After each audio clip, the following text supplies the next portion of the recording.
Halo, kembali lagi bersama saya Bin Sarsite. Hari ini kita akan membahas tentang subject verb agreement. Subject verb agreement ini adalah dasar sekali dalam bahasa Inggris.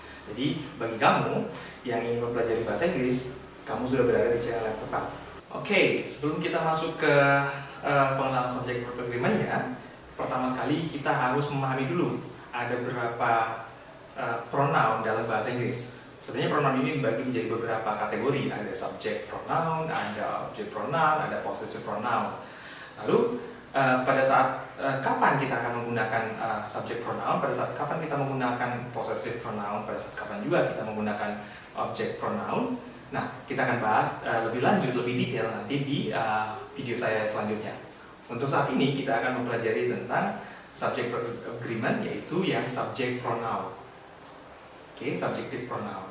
Nah, dalam bahasa Inggris ada 7 buah pronoun yang kita kenal, yang disebut yang pertama itu I, you, they, we, she, he, dan it. Ada 7.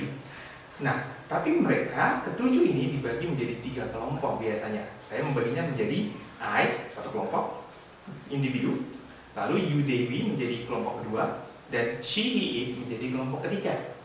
Nah, bagi kamu yang kesulitan untuk memahami atau menghafal, bagaimana sih cara mengingat ketujuh pronoun ini atau subjek ini dengan mudah? Saya ada triknya.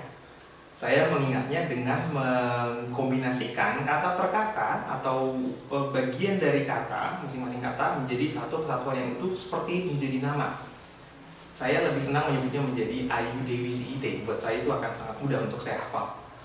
Oke, jadi ketika mengingat pronoun atau subject pronoun, saya ingat ayu, dewi, si, ite. I, you, they, we, she, he.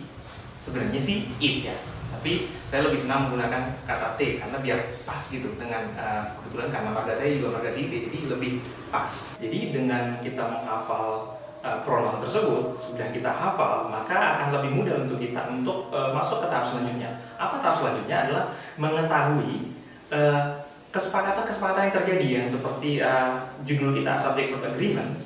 Subject verb agreement adalah kesepakatan yang dibuat untuk subjek dengan kata kerja atau kata kerja bantu juga. Jadi subject verb agreement adalah kesepakatan yang terjadi antara subjek dengan verb. Nah, bagaimana kesepakatan ini diaplikasikan dalam kalimat? Nah, itu akan kita jumpai nanti ketika kita mempelajari tenses. Nah, untuk subjek, kesepakatan yang terjadi adalah dengan beberapa auxiliary verb atau kata kerja bantu. Sebagai salah satu contohnya adalah to be. Jadi ayu, dewi, she, it ini akan bersinggungan atau mereka akan terlibat kesepakatan dengan is, am, dan are. Nah, kalau untuk I, dia akan berpasangan dengan am. You, dewi akan berpasangan dengan are. Lalu kemudian she, it akan berpasangan dengan is.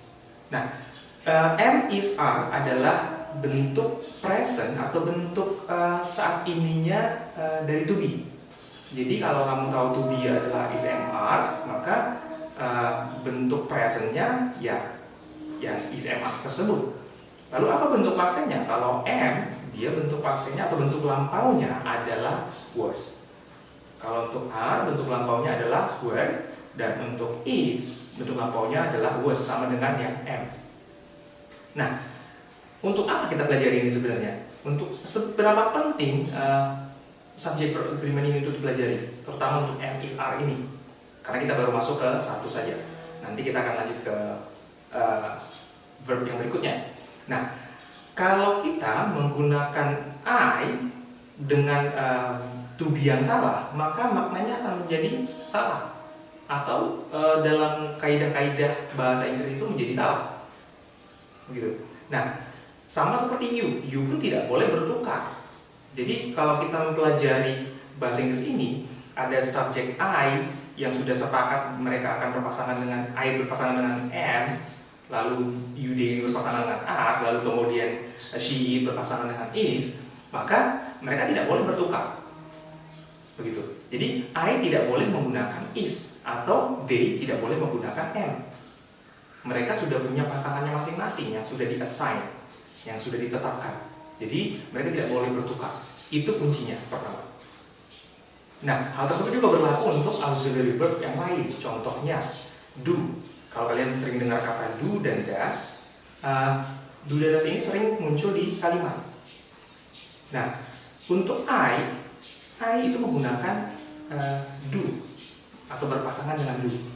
You Dewi juga berpasangan dengan do. Kebetulan mereka I, you, Dewi, mereka sama-sama menggunakan do, dipasangkan dengan do.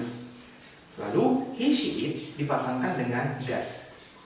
Nah, ketika kita mengkonstruksi kalimat, kita tidak boleh menggunakan I berpasangan dengan does. Contohnya I does itu tidak boleh, karena itu salah secara kaidah dalam bahasa Inggris.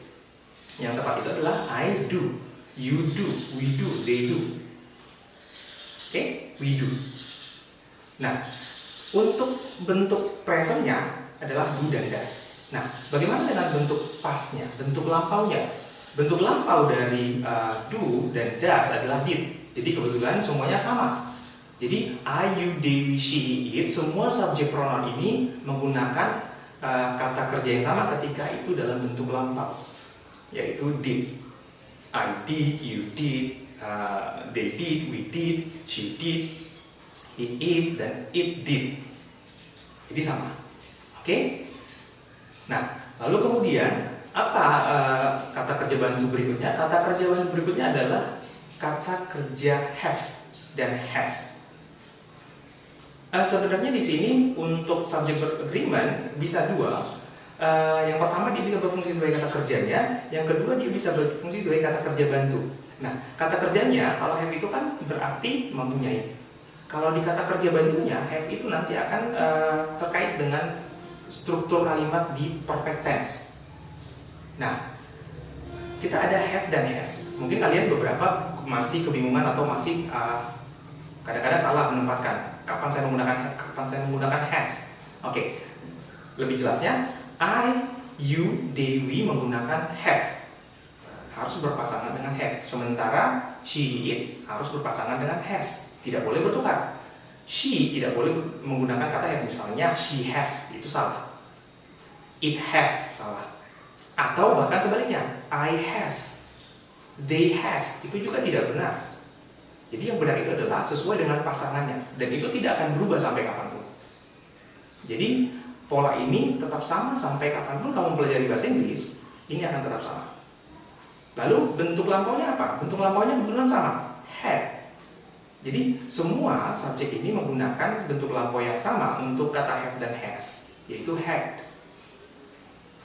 Oke? Nah, jadi untuk did artinya do, does, dan have, has, mereka untuk bentuk lampaunya mereka mempunyai bentuk lampau yang sama. Yang do dan does menggunakan kata did untuk semua, lalu yang have dan has menggunakan kata had untuk semua. Jadi kalau kalian benar-benar ingin memperbaiki atau mengimprove atau mengembangkan atau membuat skill bahasa Inggris kalian menjadi lebih baik, maka dasar ini harus kalian pegang. Dasar ini harus benar-benar kalian kuasai. Karena dasar ini menjadi fondasi untuk kalian nanti bisa mengikuti materi-materi lanjutan selanjutnya, termasuk di tenses, termasuk grammar yang lain, termasuk cara mengkonstruksi kalimat. Ini akan terkait, sangat terkait. Jadi untuk pembelajaran bahasa Inggris, subject verb agreement ini memegang peranan penting, sangat penting. Kalau saya bilang sih ini dasarnya, fondasinya banget. Kalau kamu tidak paham ini, maka bahasa Inggris kamu akan tidak bagus. Menurut saya, sejauh yang saya pelajari, bahwa subject verb agreement ini memegang peranan yang sangat penting sebagai fondasi. Oke, saya rasa itu saja untuk subject verb agreement. Untuk topik lanjutan nanti kita akan lanjutkan di sesi berikutnya, di video-video saya berikutnya. Jangan lupa klik like, subscribe, dan tekan tombol lonceng supaya kamu tidak ketinggalan materi-materi terbaru dari saya mengenai pembelajaran bahasa Inggris.